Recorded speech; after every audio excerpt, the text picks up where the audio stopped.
আপনি আমার একটা ভাবতেন আপনি কোটিপতির। আরে ভাই অনেক ঘরে জায়গা নাই। কেমন ঘরে যায় না কেন আপনার এই 30,000 টাকা জমা নেই আপনি ভাবলে তো মানে প্রধানমন্ত্রী বাংলাদেশের, আপনি বাংলাদেশের প্রধানমন্ত্রী ভাবলে গেছেন। বাংলাদেশ পৃথিবীর সবচেয়ে সভ্য এবং ধনী দেশ। এখানে ভাইরাল হওয়া মানে অসাধ্য মূর্খ জনপ্রিয়তা, জ্ঞান মেধা বুদ্ধির পরিচয় নয়, এটাকেই সফলতা মনে করে মাথা মোড়ারা। এখানে সরকারি হাসপাতালে ডাক্তারদের জন্য একজন অ্যাসিস্ট্যান্ট রাখা হয়, এদিকে আবার অ্যাসিস্ট্যান্টের জন্য একজন অ্যাসিস্ট্যান্ট রাখা হয়। এখানে এমবিবিএস সার্টিফিকেট ছাড়া ডাক্তার দিয়ে চিকিৎসা করানো হয়। এখানে বাচ্চারা স্কুলে যায় শিক্ষিত হওয়ার জন্য নয়, বড় কোনো পাতি নেতা হওয়ার জন্য স্কুলে যায়। এখানে স্কুল এবং কলেজ তার কাছে প্রাইভেট না পড়লে টিচার নিজেই ছাত্রছাত্রীর জীবন তেজপাতা বানিয়ে দেয়। এখানে টাকা ধার নিয়ে ভুলে যাওয়া সবার ক্ষেত্রেই অন্যতম একটা গুণ। যদি আপনার কাছ থেকে কেউ ধার নিয়ে থাকে তাহলে আপনি ভুলে যান যে তার কাছে আপনি টাকা পাবেন।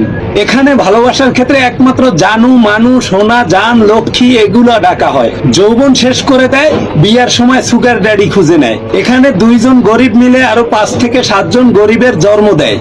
এখানে কারো বিপদে কেউ এগিয়ে আসে না, ভাবে কি লাভ। সত্যিকারের অর্থে এখানে ভালো মানুষের অভাব। তবে দূর থেকে ভিডিও করতে তাদের ভুল হয় না, সে নিজেও দেখে এগুলা সোশ্যাল মিডিয়ায় আপলোড করে ছেড়ে দেয়। এখানে সবাই লুবি এবং খাই খাই স্বভাবের মানুষের বসবাস।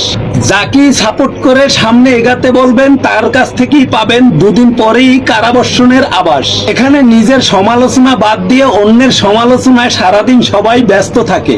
এখানে শ্রমের যথাযথ মূল্য পাওয়া যায় না, যদিও পান সকালের তা বিকালে। মুরব্বী এবং বয়স্ক মানুষ তারা কখনোই এখানে সম্মান পায় না। এখানে টাকা দিয়ে অসাধ্যকে সাধন করা যায় খুব সহজেই। এখানে মানুষ এক একজন নিজেকে ঈশ্বর চন্দ্র বিদ্যাসাগর মনে করে। এখানে ভিক্ষুকদের রমরমা ব্যবসা চলে। এখানে সবাই বড় হতে চায়, সত্যিকারের অর্থে এখানে কেউ মানুষ হতে চায় না।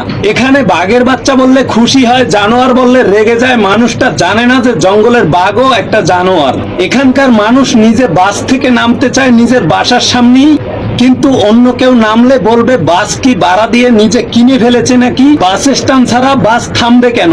এখানে রাস্তার পাশে পার্কিংয়ে বাইক প্রাইভেট কার পার্কিং করে রাখবে, কিন্তু অন্য কেউ রাখলেই বলবে আহারে দেশের জনগণ রসাতলে চলে গেছে। নিজের ছেলে মেয়ে দোষ করলে সেটা চোখে পড়ে না, অন্যের ছেলে মেয়ে দোষ করলে কিভাবে বানিয়ে বানিয়ে বলতে হয় সেটা একমাত্র বাঙালি ভালো জানে। সবকিছুর ঊর্ধ্বে ফরাজি লিটন এতিম এর বাইরে নয়। এখানকার মানুষ 100 টাকা স্কুলের বেতন দিতে চায় না। একই স্কুলের টিচারের কাছে তার বাচ্চা যখন প্রাইভেট পড়ে 1000 টাকা বেতন দিতেও তখন দ্বিধাবোধ করে না। এখানকার মানুষ একবার যদি পয়সাওয়ালা হয় সে সুইজারল্যান্ডে ব্যাংক অ্যাকাউন্ট খুলে অবৈধভাবে দেশের টাকা নিয়ে সেখানে জমা রাখে। এখানে পয়সাওয়ালারা থাইল্যান্ড এবং সিঙ্গাপুর চিকিৎসা করাতে পাড়ি জমায়। এখানকার মানুষ শপিং করে প্যারিস দুবাই সৌদি থেকে। এখানে পয়সাওয়ালা মানুষের ছেলে মেয়েরা ইউরোপ আমেরিকা কানাডাতে পড়াশোনার জন্য পাড়ি জমায়। পড়াশোনা শেষে দেশে ফেরত না এসে সেখানেই থেকে যায়। যখন জীবনের শেষ প্রান্তে মৃত্যু ঘনিয়ে আসে তখনই তাদের বাংলাদেশের কথা মনে পড়ে। তখন মানুষগুলা বাংলাদেশে ফেরত আসে। তখন এই দেশকে মানুষগুলার দেওয়ার মতো আর কিছুই থাকে না। এখানকার মানুষ বাজারে গিয়ে বেশি দামের কিছু দেখলে বলে আহা এত বেশি দাম কেন, না হলে এত কম দামে বিক্রি করছে কিভাবে। এই একই জিনিস যদি কম দামে কিছুটা ডিসকাউন্টে বেচা হয় তাহলে তারা নিজেরাই বলবে নিশ্চয়ই এটা খারাপ প্রোডাক্ট, তাহলে এত দাম কম কেন।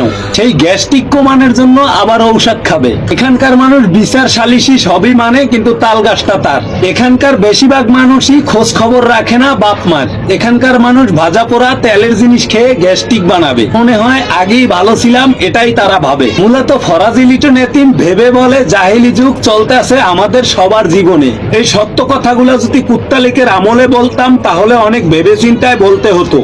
এখন আর ভেবে চিন্তায় বলার প্রয়োজন মনে করি না। দেশ আমাদের সবার, স্বাধীনতা আমাদের সবার।